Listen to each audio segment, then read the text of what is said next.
Hey guys, how's it going? This is Natinator, and welcome back to a new Creepypasta narration. I like this story. It's a little subtle in its approach, but I really enjoyed the writing style. It's titled Monday's Child. Now, as always, turn out the lights, get comfortable, and let the story begin.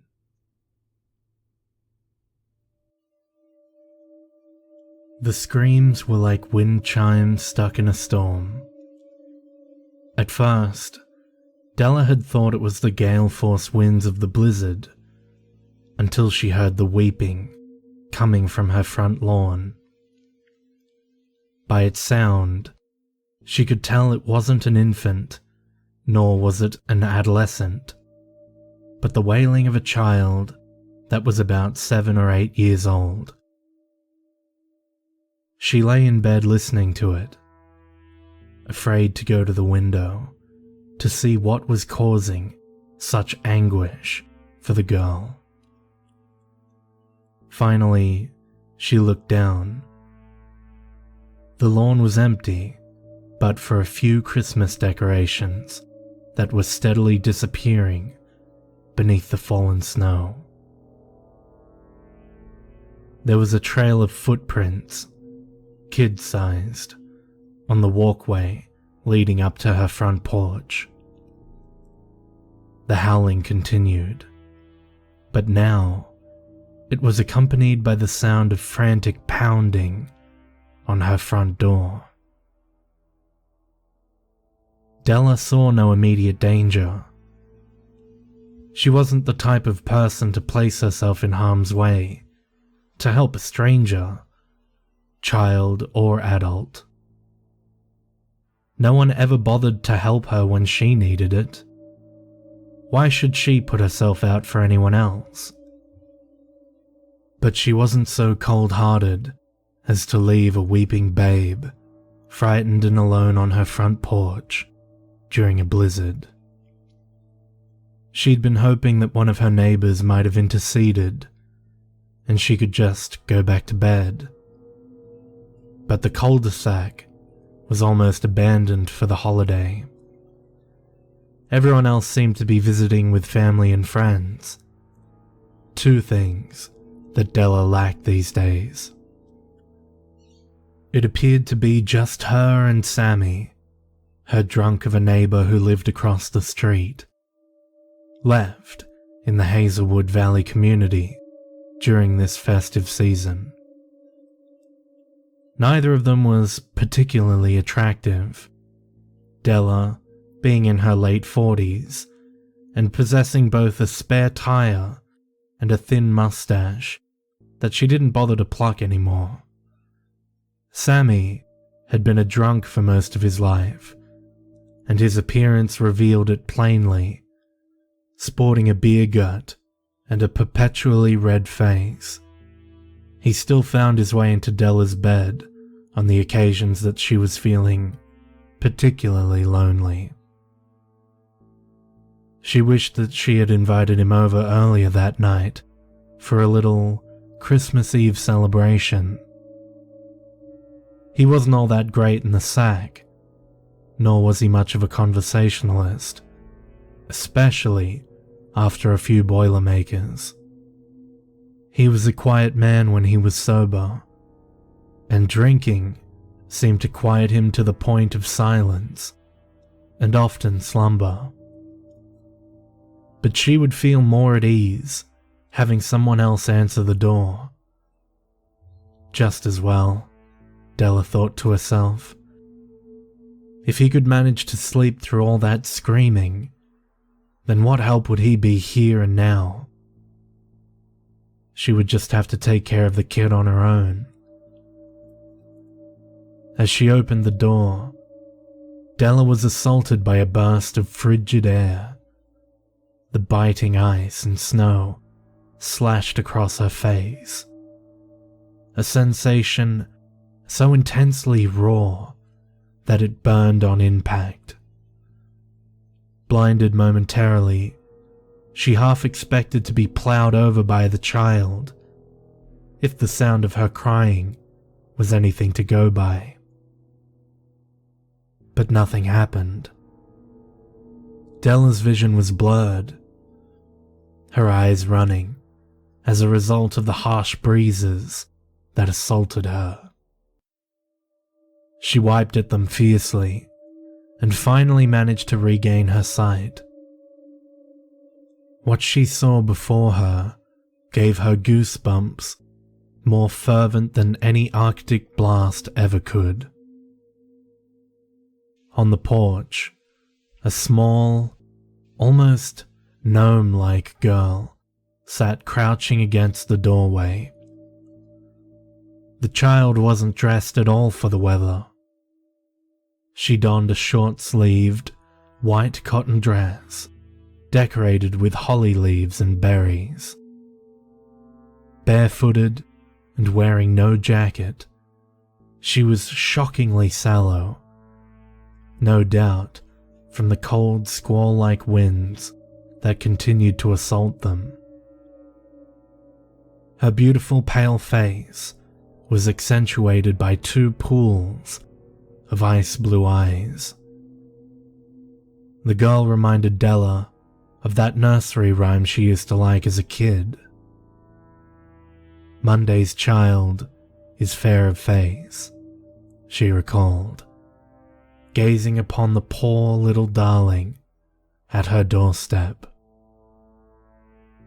But despite her angelic beauty, the sight of the girl was enough to make Della's stomach churn with anxiety and terror.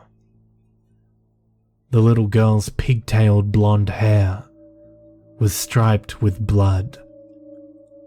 Her alabaster cheeks smeared with it, as was her festive clothing. Streaks of blood on her face had been mottled from streams of tears that continued to cascade down her weary face. The cries stopped the moment that Della had taken notice of her. Doe-eyed, she stared at the middle-aged woman, her baby blues glassy and slightly bloodshot from all the weeping. Della had been so shocked by the child's appearance that she'd lost the ability to react.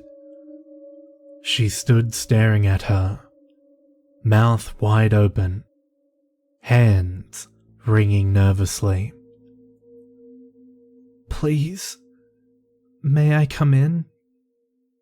the little girl asked sweetly. "I need help." The strangled soft voice seemed to reach Della through her state of consternation, and she was finally able to find her voice. "Of course you can come in, sweetheart," she cooed, as she lifted the small child into her arms and hauled her into the house. As she carried her into the dimly lit living room, Della kicked the door shut with a bunny-slippered foot, then placed her down on the tattered, old sofa. "Let me call the police so that we can help you, darling," she suggested. "No!" The child's sudden outcry startled Della, causing her to drop the phone on the floor. "Please, ma'am. Please. Let me get warm first. I'm so cold." The tone in her voice broke Della's heart. She could afford a few minutes to allow her to warm up. The child didn't seem too badly injured, from what she could tell, and if she were honest with herself, she was happy to have the company. "Okay, we'll wait. Let me get you a blanket and some hot chocolate, honey. You are completely safe here with me. I want you to know that," Della assured her. But in a few minutes, I'll need you to tell me what happened. I'll give you some time to get your bearings." "Thank you, ma'am," the little girl replied delicately. "Please, call me Della," she requested, smiling warmly at the girl in an effort to put her mind at ease. "My name is Christabel," the child said through chattering teeth. Della made quick work of wrapping Christabel in a blanket and offering her an enormous serving of hot chocolate. She hadn't bothered with the marshmallows, thinking that they would only slow down the warming process for her unexpected visitor. But she did serve it to her in an oversized mug that was fashioned to look like Frosty the Snowman.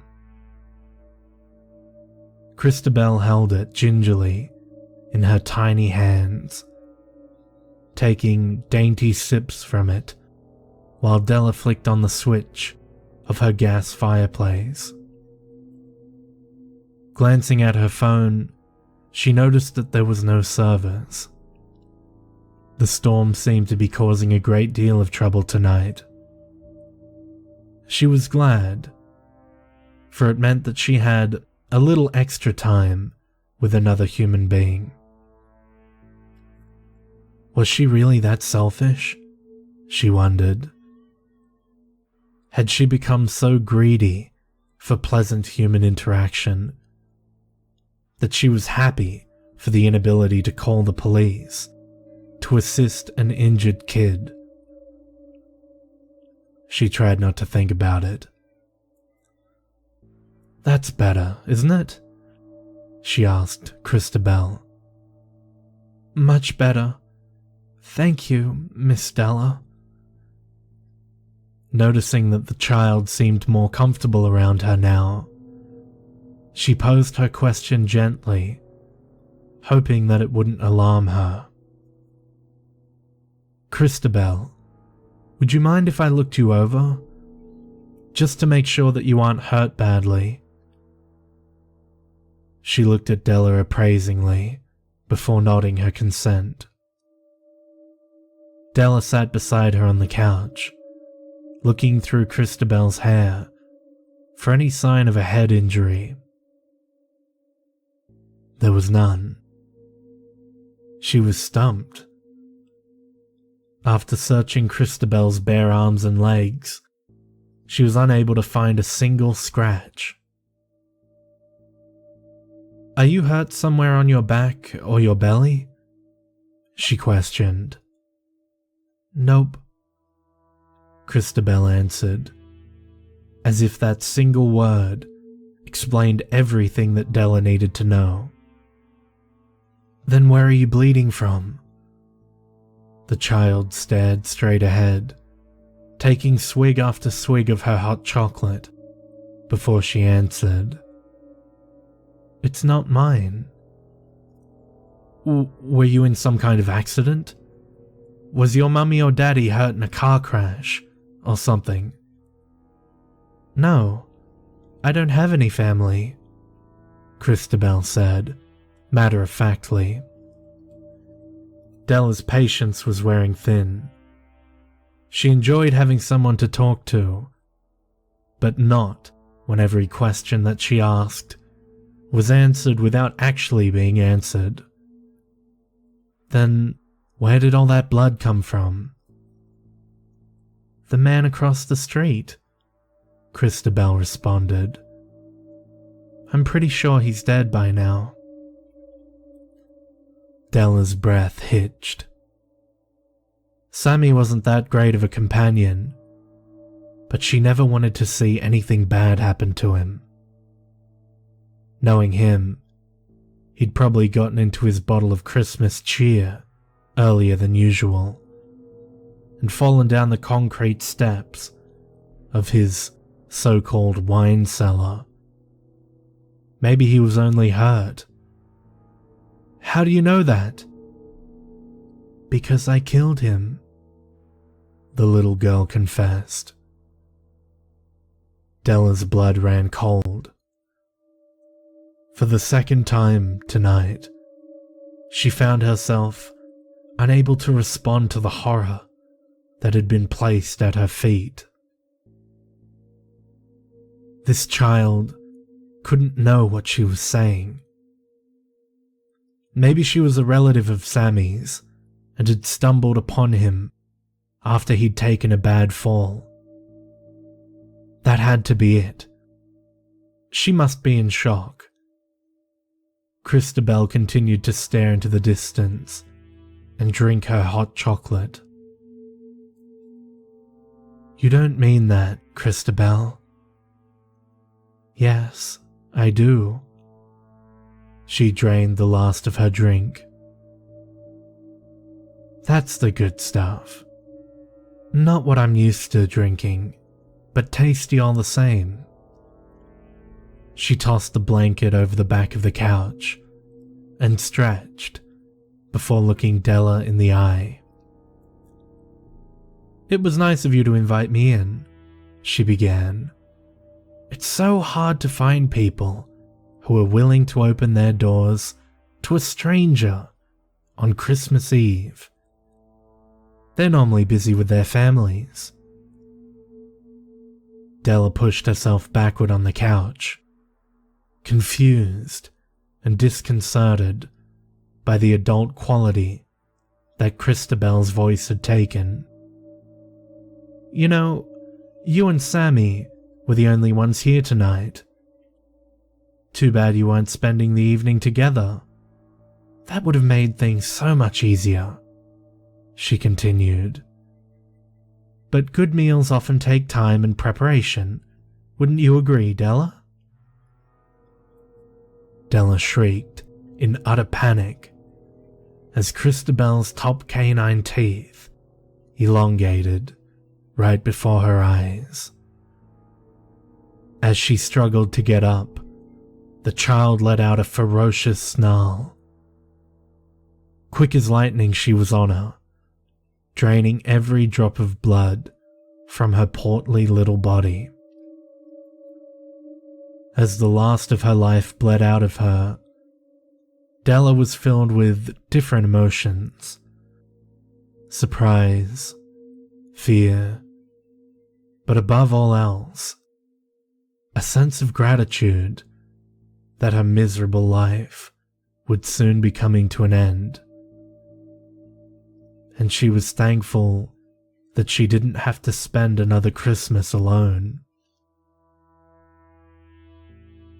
Most vampires fed on any human they could find, but in her eyes, Christabel performed a service. She only fed on the lonely ones who were beyond all hope. She'd watched them from a distance and studied their patterns. Many of them were self-destructive drunks anyway, like Sammy across the lane. Others were suicidal, or prayed for a release from the loneliness, like poor Della, who was lying on the floor. Poor Della, who proved that, alas, no good deed goes unpunished. Christabel, in her own way, was helping them by putting them out of their misery. And if it meant that she got a nice hot meal in the process, then all the better. Licking the last of the blood from her lips, Christabel raided the kitchen. On her way out, she stuffed all of Della's hot chocolate packets into her dress pockets.